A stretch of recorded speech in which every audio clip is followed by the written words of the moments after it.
Hello everybody, my name is Avaldes and I was recently tasked to adding one of my classmates' mechanics to my game.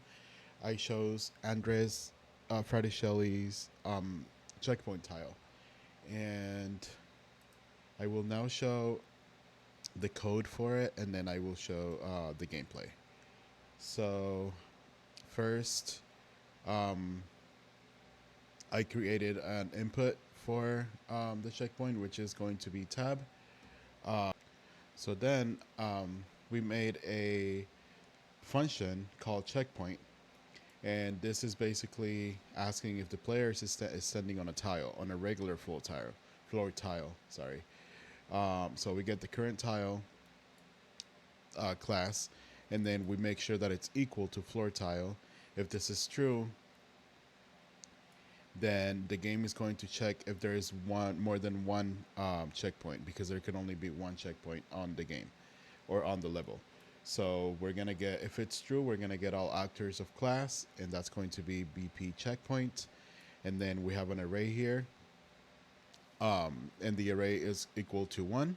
So we're gonna go through all of them, all of the tiles, and make sure that it's equal to 1. If this is true, then we're not really gonna do anything. It's basically going to replace it with another floor tile. If this is false, then we come over here and we're going to replace the current tile with a checkpoint tile. And then it's going to replace the tile and the entity as well. After we created this function, we go over to the event graph and we plug it into here, into the input that we created earlier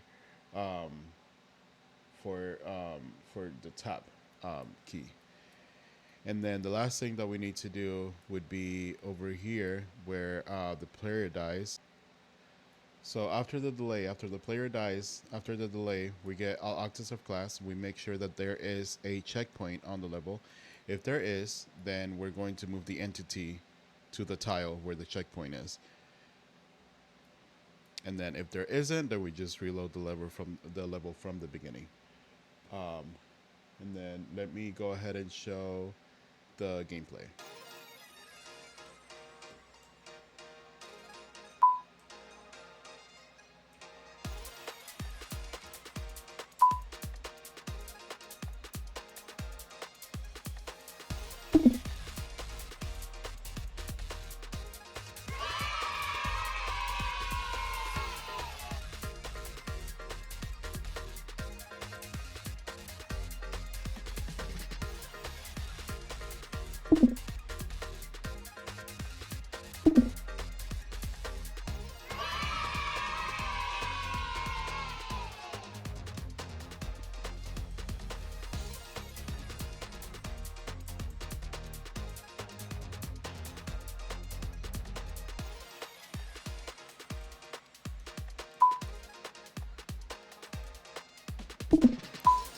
I do also want to add that I'm still working on my turret, along with figuring out the logic for my invisibility perk.